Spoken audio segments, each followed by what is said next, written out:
In hospitals, you'll run into them, like I said, the military units. Sometimes they work with law enforcement, crisis. There's many different types of chaplains, and there's many different ways to fall into it. But long story short, if you were ever to meet one, they could be Jewish, they could be a rabbi.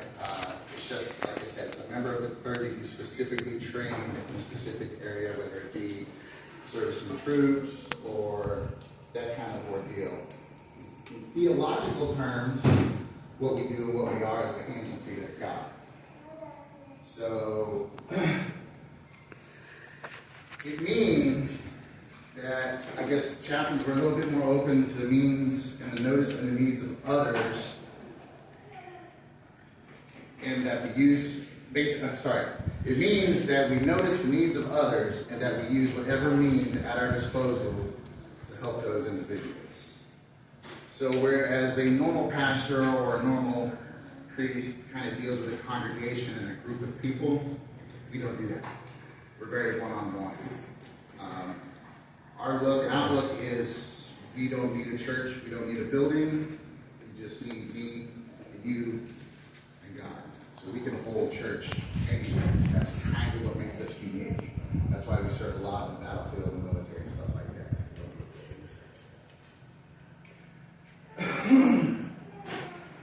Getting ready for this, I read a passage yesterday and it kind of hit home. And I think this is kind of what I put the service on. It's Mark 7, chapter 15.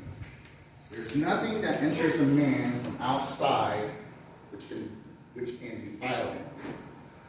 But the things which come out of him, those are the things that defile him. Yeah. So, if you see and you experience, or you are a part of something that is bad or traumatic, it's not that it is your responsibility or your fault. Right? Now, if you take that experience in that scenario and you still do negative with it, or you don't change, that's where the problem lies. So you're not at fault if something terrible or something bad happens to you, or if you see it, or if you experience something. Okay? You're only really in trouble is if you see something you don't do anything about it. So because basically it breaks down to two things. You're part of the problem or you're part of the solution. There's really no third avenue. Now a lot of people, it's kind of intimidating because it means that you have to tone to a lot. But it also means you have to be careful. So, in the sense that I had an issue, I was at my job, a lady come in, it was at 4:30 in the morning. And she decided, I guess she was having a bad day, I don't know what the deal was. She barked at me, I ignored her. Didn't want to deal with it. Barked at me again, I ignored her. Third time, I let her have it. It was 4:30 in the morning, and I don't go listen to it. Again, the chaplain, I'm a normal person, right? There's two things that I believe in and I have a problem with. One, don't berate people. It's not your place. Right? You have no idea what everybody is going through on a daily basis. Right? You have no idea. It could literally be people being held on by pieces going to work, doing their day-to-day. Now, the problem with that is if someone berates you, one aspect of it would say, well, turn the other cheek to kind of deal with it. Okay, but you can't keep doing that. So it's okay to stand up and answer back. Okay, so this lady kept berating me. Finally, I had enough of it. I kicked her out of my spot. Said she got to go. She continued to argue with me. She's probably in her 60s. I'm sure she was having a bad day. And I'm sure most women will relate to this, but I told her, get out of my area, you'll fix your attitude. Imagine how mad she got. Right? But there was a point to that. It's not her job or her place to act like that to anybody. Period. If you're having a bad day, and it's taking everything you've got, and you're holding it, and you're just having issues, you have to hold it together. You cannot go out and put your responsibilities, your issues on other people. For one of two reasons. One, that's not their job. You have no idea what they're going through. Two, you might not know how they act or gonna react. Just because you bark at somebody and yell at somebody doesn't mean that they're not gonna reach back and tear your head off. I mean, it's unfortunate that it happens. You know, I'll tell you another. This is kind of off of what I was talking about. But this is many, many years ago, when I was in Europe. Europe's very different. When they get to their violence and their crime, they want you to know who it was. So I was at a restaurant called Chaplin. It's probably about 3 o'clock in the morning. Everybody getting out of the bars, doing their thing. And next door, we're all there getting food. Car pulls up. Two gentlemen get out of the car, cut in front of the line, go to the front of the spot for the food. A couple, probably in their 50s or 60s, decided to say something. One gentleman walked over and knocked the old guy out. And it's a big guy, he's probably about 6'4", 240, big boy. Wife said something, laid her out. Right there in front of the store. Laughed, left. That was it. Right? So, you need to be kind of sort of careful on when and what you say to people. Now, at the same time, if someone comes to you when they're out of pocket, right? They come up and they say, hey, you shouldn't do that, or this shouldn't happen, or whatever. That's kind of what I call like on-spot accountability. You kind of need to look at yourself and decide. You don't ever want to put yourself into a position where you don't know who you are, right? But yet, if you see someone like, if you see a guy like me beating on a girl who's 5'10", that's not a good thing. You might need to interject, right? But then again, you have to be careful because you don't know what's going on. I'm not saying you have to go out and you have to interject and put yourself in those positions, but if you see something wrong, or you see something out of context, or if someone comes out of pocket and they come at you and say, hey, I don't like you, or you shouldn't fly that flag, you shouldn't fly that Trump flag on the back of your truck, I don't like it, or whatever. They decide they want to come at you. You are more than an act to turn around and let it happen within reason. Right? I mean, don't peel their head back, right? And do something bad. But if someone has come to you and they are looking for, basically, if someone comes back, it's like the way I put it. If someone comes to you and says, you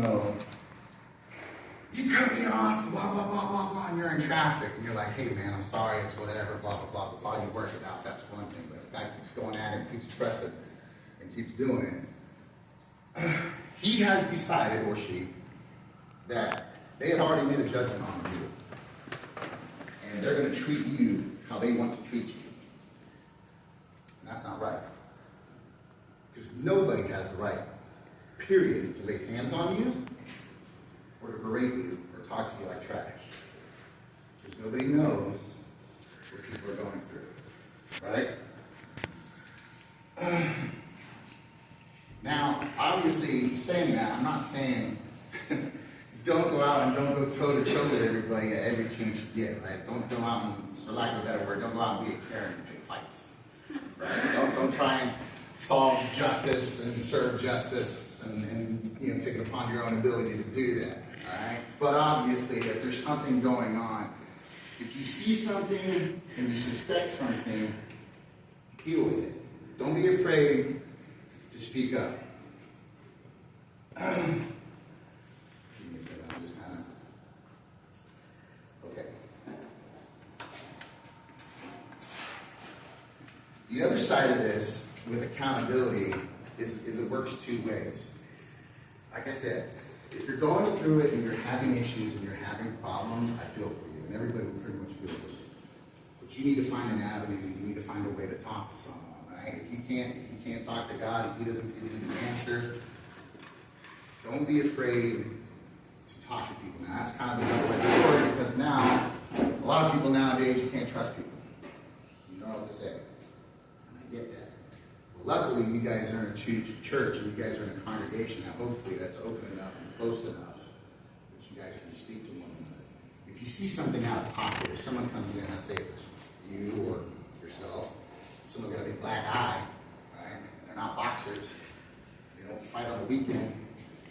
I would hope somebody would ask, hey, what happened to your eye? What happened? Right? You know? And if you say, hey, look, you know, this is a true story. The guy at the gym, I was in the military. I used to see him all the time. He was a big guy and he used to work out. And he came in one day and a hole like right inside of his face was like bandaged up. And I had asked him, man, like, what happened to him? Like, you get around, you fight. He was like, and my wife did. I was like, damn, what the hell happened? We got into an argument. We had a disagreement. This is the result. I was like, okay, you guys better now? He's like, oh yeah, we're good.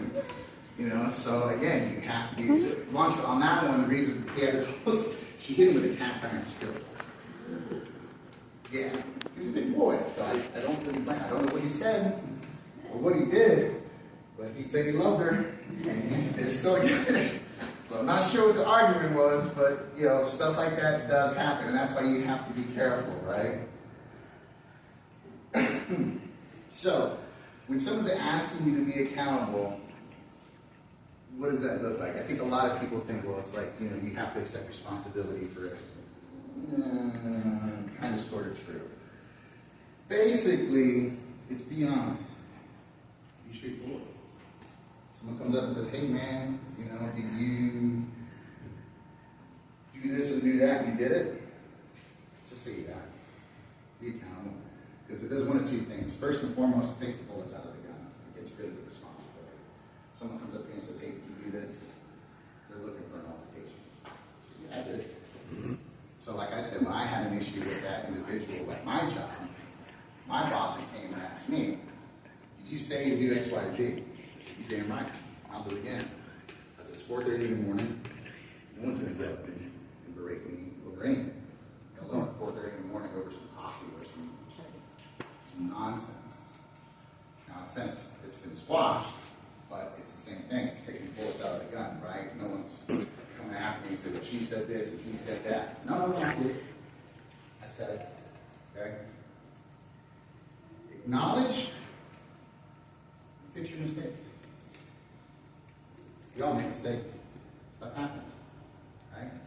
But when we start pawning them off and blaming other people, it doesn't do anything. And I often equate it to this. It's like, if you put in the same amount of effort to fix your issue than it is to run away from them or complain about it,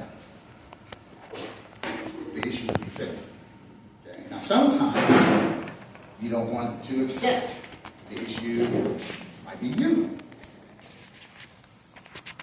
But you know what? If someone pulls something up about your character, says, hey, I don't like this, I don't like that, you shouldn't have done this, you shouldn't have done that, it's because they care. Say that again. Because they care. If they don't care, they're not going to say anything. Right? I don't know. Well, but now, again, the accountability is a double-edged sword, right? You know, it's that same thing. It's like saying, it's a different, like now everybody uses these. I use this for a note, right? But everybody now, it's not like it was when we grew up, right? If I sat here and said, hey, I don't like Doug, right? I just say to everybody here, Doug's a piece of trash. I don't like anything he does. It's garbage, right? But we don't have phones. I have to take the risk of him finding out. And then me and him run into each other and he say, hey, did you say X, Y, Z, A, B, C? Now I have to atone for it, right? I have to say, yeah, we're either going to work it out, we're going to talk it, or we're going to go behind the woodshed, figure it out, right? So it's okay, but you can't project everything on everybody. You have faults just like everybody else. We're all dealing with it the best we can, right? Sometimes we don't see things because we get tunnel vision. We focus on different things, right? And that's okay. So if someone comes up and says, hey, man, you know, I don't know, maybe you've been partying extra, right? You come in and it's like, you know, you look a little bit weird. You know, you need to kind of get your stuff together. stop what you're doing, you know, might want to listen, right? Especially if they really don't know you, right? Because they're only reacting to what they see. Now, if someone comes to you and says, hey, you have a problem, you have an issue, or I've noticed this, you have to take it upon yourself to at least listen at first. You can't just be like, no, I'm awesome. It doesn't work that way, right? So even as much as you want to go and counteract and say no, because you might feel like it's taking part of your character or a piece of you, don't look at it that way. Look at it as a character flaw, right? We all have them, right? That's why guys go to the gym and wear makeup, right? Because we're trying to hide what we're all about. Stand up for what's right. If someone comes out of you and they're out of pocket and you know for a fact they're out of pocket, pull them up on it. This is a form of bullying. Right? If someone comes to you and starts berating you and going at you, you don't put them in their place. And I'm not saying reach back and drop kick them, right? Or give them some WWF action. But you can pull them up and say, hey, look, man, today's not the day. I'm not doing it. You know, it's Texas. I often tell people, here, we can fight. It's allowed in Texas, right? If two people agree to it, go behind the woodshed and work it out. So it's a very dangerous spot in the world we live in. So when people take it upon themselves to take action towards you for something,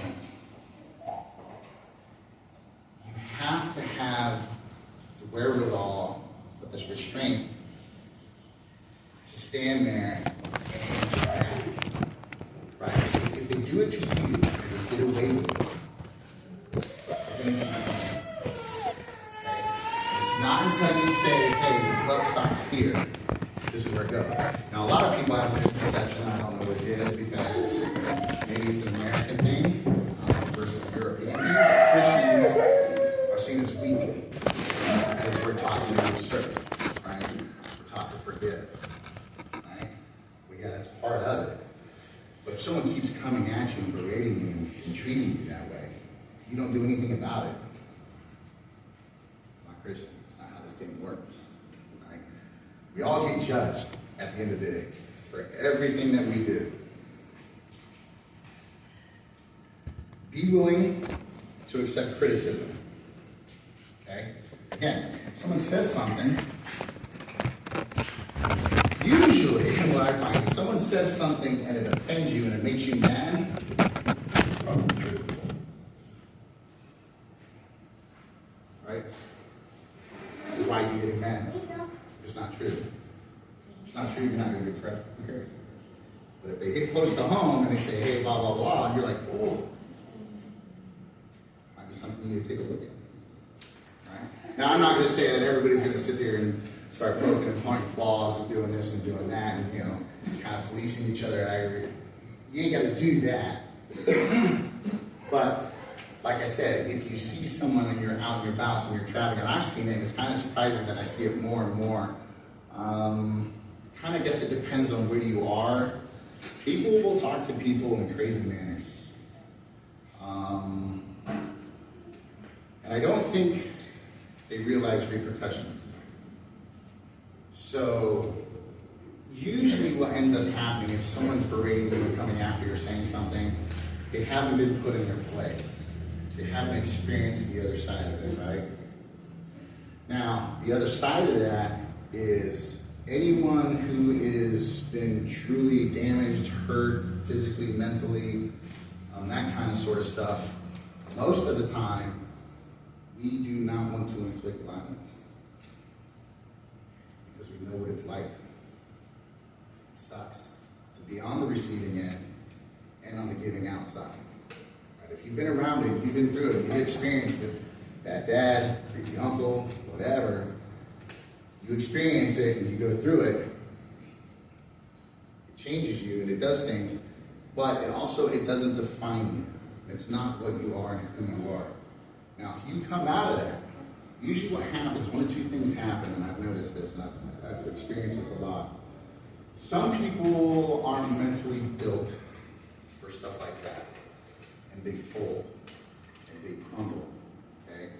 And they get to a point where they don't know how to ask for help, or they can't ask for help. If that's kind of hard to grasp, think of it like this. If you're in an abusive relationship, and most people don't want to leave that relationship because, as crazy as it sounds, that's comfortable. It's what they know. It's only when they get out of it and they look at a different avenue that they realize that there's more to it. Case in point is, if you have never experienced positivity or no one has ever showed you a different path or a different avenue, you don't know any different. Doesn't matter who you are. If you were told from day one that you're trash, you're locked in a room, you're not going to be nothing, you're amount to nothing, you'll never be nothing, guess what? You're going to believe it. It's not until someone steps out and says, hey, you ain't got to do with that. Let me show you something different. Show you a different way of doing it. And we've gotten away from that because everybody's afraid, right, of the accountability aspect. Oh, they're going to say this. They're going to do that. Well, if no one ever acts on anything, nothing's ever going to get better. You can't stick your head in the sand and avoid everything like nothing happens because you become part of the problem. Right? You can't turn a blind eye, depending on the situation, right? Depending on the situation, without having a repercussion. And it's also the flip side of that, right? No good deed goes unpunished. Right? Some of us have been victims of that. I know I have. It's funny. Even though I'm a chaplain, I play music, and I'm in a band. And a while ago, we did a show. I asked the guys, I kind of opened up for myself, and I asked the guys, hey, just sit in the audience, let me see what people say. I want to hear what people say.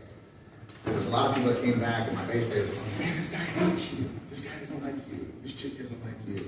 These people don't like you. Don't even know anyone. They don't tell you who they are. But for whatever reason, they made a preconceived notion that they don't like you. Right? It happens. Right?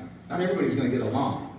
Right? And you're not obviously going to run into people and help people that are going to be positive about it. Some people are going to be very flipper about things, and they're going to leave. Right? And it might just be because they don't know how to react. I'm guilty of it. Worst thing about me is I have very little empathy in certain areas. I can give out gifts, be perfectly fine. Give me a gift, it's a problem, because I don't know what to do, because it's not part of my upbringing and my history.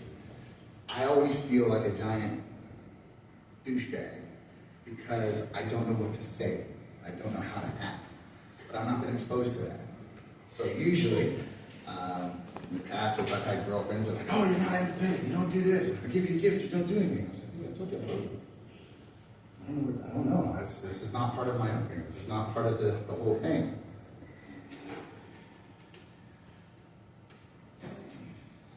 Empathy can mean a lot of different things too. Well, and that's the other thing. So that's an aspect of it, right? Is everybody gets different meanings out of different things. Okay? And that's the part where you have to be careful, right? It's kind of like that whole adage, like if you're sitting in somewhere and guys come in and they're all laughing and joking and you decide to laugh and joke with them, it might be a problem because you don't know what they're laughing and joking about. If you're not part of that bubble. I don't know if you've heard that expression or seen that experience ever happen. You know, you get a bunch of crazy guys, or if you walk into a place and they're all laughing and joking and having a good time, and you decide that you're going to laugh and joke with them, this might not be a smart thing because you don't know what they're laughing and joking about. They might pull you up on it, right? And that's the one good thing that I love, off on a separate track, about bikers. We have no problem calling people out on their actions. Why is that? It's the only reason we're going to do it. The only reason you're going to step in and do something is because you have took it upon yourself. Like I said earlier, if you went through a traumatic experience, something bad and something crazy, you come out of it, you're sitting here today and your faculties are all together, you are a special person. And I'll tell you why. To come out of something like that, if you grow up in a household, and this is true, I've seen people that are abused from 9 years old, beaten religiously, thrown in hot bathtub, beaten with belts, all kinds of sort of stuff. Some of them don't make it, right? Faculty is full. The few that do, probably, there's one or two that are sitting in this room right now that knows what that's like. And if they see that and they experience that 9 times out of 10, they're going to go say something about that, right? And that's where we kind of get a bad rap as vipers or outlaws, taking situations into our own hands. Sometimes, to do the right thing, you have to do the wrong thing. And it's a messed up spot. Everyone thinks that, well, religion and the world is good and everything's black and white. The world operates, I will tell you, in shades of gray. Sometimes gray looks like white. Sometimes it looks like black. Okay? But we are all held accountable for what we do. Who we are, so what we experience, what we do, and how we retaliate. That's what we're in control of. That's the accountability that we're in control of. We can't control the accountability of somebody else. But what you can do is avoid them from stepping into your world and ruining your world. Someone comes at you and out of pocket and you're not a confrontational person, walk away and leave. You don't have to listen to that. You don't have to put up with that. Right? If you are a confrontational people and you do tell somebody, hey, you're out of line, you're out of pocket. I'll tell you one thing. If someone comes at you that's out of pocket and they're wrong, and you correct them, you put them on the spot, nothing will happen. Everything will work out. Now, if you're wrong, and you answer back and you start a big fight and this whole thing goes happen, next thing you know, it's a WWF match in the middle of a grocery store. It's part of it, right? But for the most part, you are only accountable for you. Going back to what I said at the beginning, when things happen to you, whether you see it, whether you experience it, whether you go through it, whether you know about it, it's all right. The world ain't all sunshine and rainbows. Now, if you choose not to do anything about it, that's a problem. Well, people will say, well, how do you know when it's right or when it's wrong? Everyone has a gut feeling, right? Anyone here experience a gut feeling? Yeah? Gut feeling? Say, hey man, you shouldn't go down this alley, something bad gonna happen to you. You go down there and you get rocked. That might be the man telling you, hey, I tried to tell you, but you had to learn that lesson. It's just the way it goes. Okay? But because you see that and you experience that, that is not what builds you and makes you you. Just because you see something or you experience something and it imprints on you doesn't mean that you have done something bad. If something imprints on you, or if you do something that's truly bad, and you're questioning whether you should do it or not, if you listen to your gut and you follow through with it, chances are everything will be all right and it will work out. If you choose not to listen to your gut and go against it, that's usually when trouble creeps in. Right? But if your gut is telling you, you see something bad, but your gut's like, hey, stay out of it. Listen to it. Right? Just because you see something bad and atrocious happen to somebody, as crazy as it sounds, it might be a lesson that they need to learn. It's a terrible thing to say. Yes, sir. I always took that gut feeling as a sixth sense that God gave us in the womb to begin with. Absolutely right. You know? Yeah. No, and that's the same thing, and that's how I look at it. Even so, before I became a chaplain, I don't know if I touched on this last time, but when I became a chaplain, there was it was like an inner voice that told me to do it, and it wasn't a negotiable. It was like, this is what you're going to go do, right? And that's that gut feeling, or like you said, the man himself telling you, hey, I need you to go do this. You don't want to go do that, fine, but don't complain about what happens, because I'm asking you to go do this. right? You know? Now, when it comes to accountability, a lot of people, a lot of people push accountability because no one wants to take accountability from themselves. And they say, well, I don't have to deal with accountability. That's not the Bible. You're supposed to be getting forgiven of all our sins. It doesn't matter what we do, right?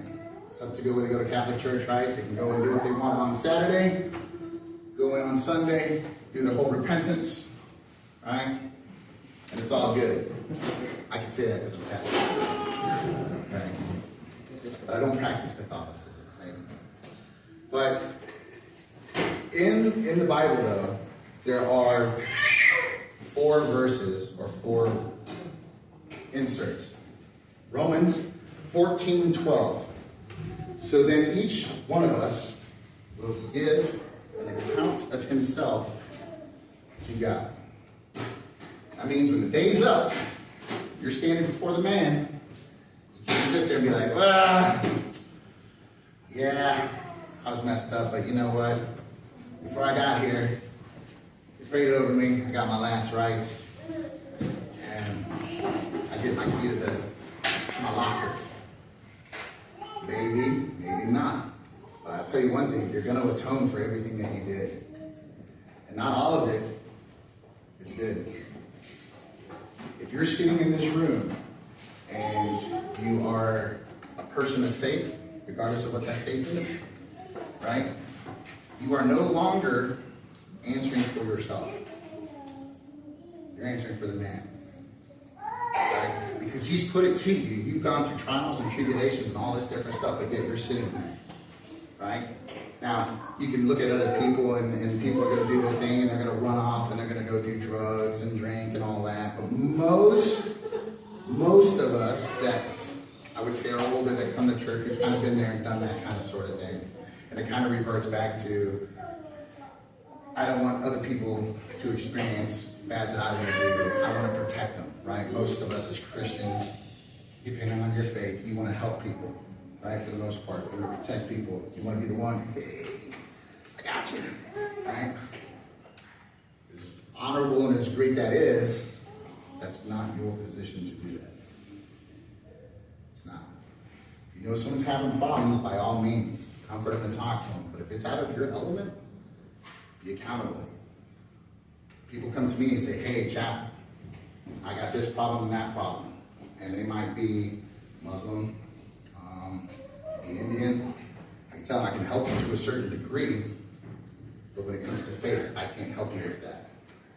I don't deal with that. I'm a Christian chaplain. It's not that I wouldn't like to, right? I can't.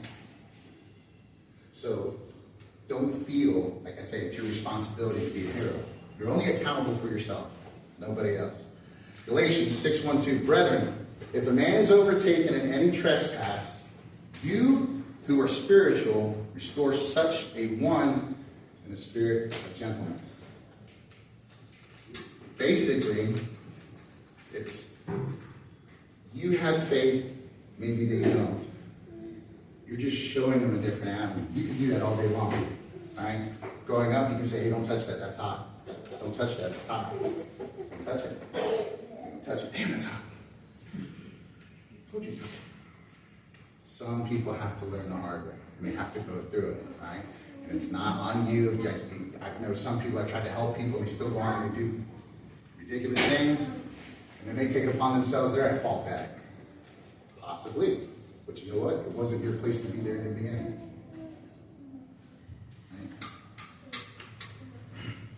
Ecclesiastes 4:9-10. 2 are better than 1 because they have a good return for their labor. Right? 2 are better than 1 because they're good for their labor. The return on labor is good. Right? So, someone comes to you and is asking you for help. Help them. If you can, within reason. Right? And if they, hey, like, I need $1 million. So do I. That's not going to work. Right? But if someone needs an ear, someone needs to talk to you, that's okay. Now, if they talk to you and they say something, hey, like, I'm getting abused, I'm getting beat, whatever, and you're not a psychologist, a psychiatrist, or whatever, you can listen and help to a degree, but it is not your place to put yourself in that position. You are only accountable for you. You cannot be accountable for anybody else, not even your child. Right? You can be accountable to a degree, but at the end of the day, the man picks and chooses what happens and what lessons are learned, right? My favorite one, Proverbs 27 through 17. As iron sharpens iron, so a man sharpens the countenance of their friend. Right? As iron sharpens iron, so a man sharpens the countenance of their friend. Meaning, if you are of faith and you're working together, if one is misguided and need help, and you know a way for them to get out of it, it's on you to help them, because it's going to make you a better person and them a better person within reason. Okay? Keep it within reason, right? The big thing is, you're keeping it within reason. Like I said, you can help and you can deal with I equate it to this. In order for a junkie or an alcoholic to quit something, they have to want to do it. I've been an addict, right? I was doing speedballs, heroin and cocaine at 13 years old. I was playing music, right? I was making more money than my dad at 13, right? I got a checkered past. But at the end of it, I can only be accountable for me and what I do, and what I experience, and what I go through. So if I see someone struggling in certain areas, or someone comes to me and says, hey, Chap, I have a problem with this, I will do everything in my power to help you and assist you within a certain ability, right? Because I'm not a psychiatrist, right? Now, if you have problems, regardless of what they are, you're not going to come to me with something that I haven't seen, dealt, or experienced ever, right? I've dealt with murder, I've dealt with death, I've dealt with battlefields, I've dealt with drugs, I've dealt with alcohol. What the point of me telling you all that is, I went astray for a long time, but it was only when I decided to hold myself accountable for me that I could help anybody. Because if you're a mess, you have no reason helping anybody else. Okay? Because you are not helping them. You are hindering them. You're going to make it worse. So as much as you want to help, you want to step in, and you want to help out if you can, but do it with every reason. Okay? So that was why today I was talking about accountability. Accountability is very important. We live in a day and age where it's very dangerous. Okay? Some people don't know. People will peel your head back for looking at them the wrong way. Right? If you have to think about how you approach and how people approach you. Yes, we're Christians. We are to be the bigger person. We are to be the bigger example, right? But you can't let people berate you and disturb you in your viewpoint of what you do, right? You have to stand your ground. Okay, that's what accountability is. If you know you're right, and you're going to have an argument, stand by it. If you know you're wrong, and you find out that you're wrong, it's okay. Right? It happens. That's how we grow. Right? You only learn if you make mistakes. Right? A joke me and my friends have is kind of it's a misnomer. It's only a joke. If you don't sin, Jesus died for nothing. Right? It's a joke.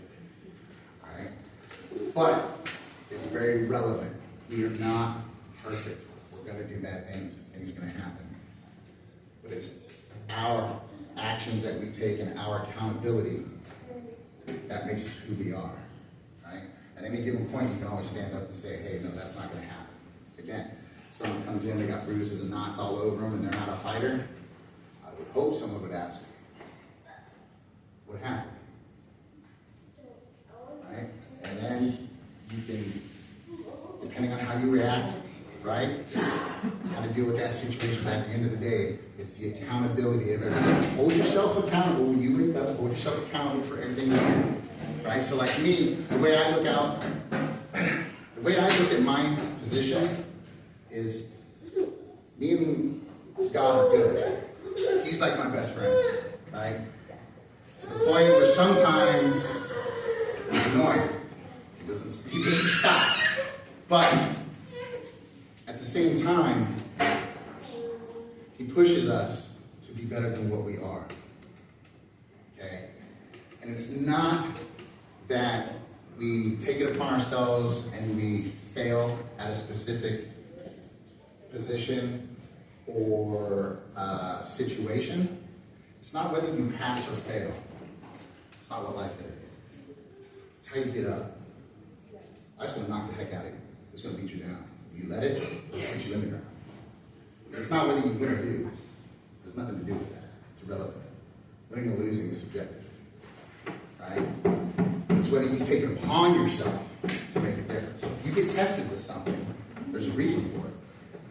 You might go through it, and you might fail, and you might have to eat crow. Probably a lesson for you guys to learn. You know? So again, but at the same time, other people can't come and berate on you and bully you. Right? Hold them accountable for what they're doing. Okay? So with all that, unless anyone has any questions, I'll close with a closing prayer. If anybody could. Yeah. All right. In the name of the Father, the Son, and the Holy Ghost, in Jesus Christ's name. Lord, thank you for this day and this beautiful weather, this congregation of people. Give them the strength, the courage, the wisdom, the determination to do the best they can with whatever situation may come their way. Give them the strength and the courage to be a better person today than they were yesterday. We ask for your love, your compassion, and your peace. And we pray that the day is good and beautiful, and may the day be filled with fun, joy, love, and laughter. In Jesus' name, amen. There you go. I just like everybody to know that the work that has been done on the patch all over, the artist is standing in front of you. Also, I forgot to welcome our guest, Yeah, we did. Mike. Yeah? Our guest, Mike. Keith. Sorry, bad name. Yes, from where? You got some stuff good stuff going on? Doug, you want to bless him too? Yeah. Oh, are you going to bless the food with me? And our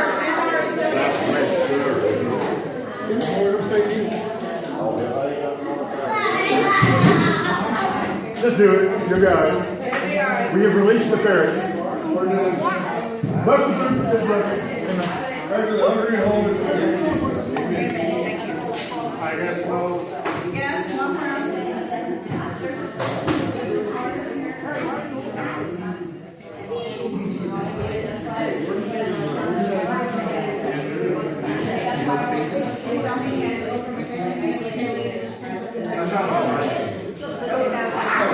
Hey, we forgot to pass the hat. I got it.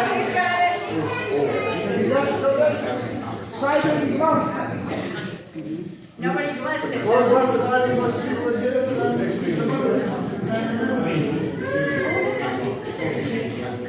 we need to take it out?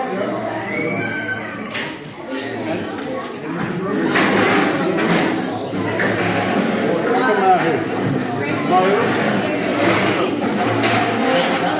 I can give who's not in the ocean. That's what I was saying.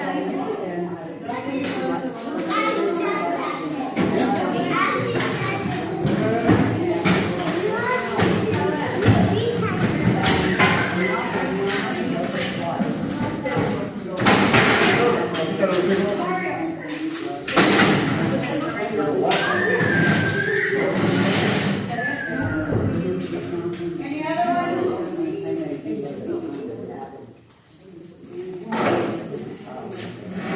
Again, it's, you know, Is everybody signing cards over there in the end? you know what? I want you to hear me just recently. I did. Well, I was hoping so.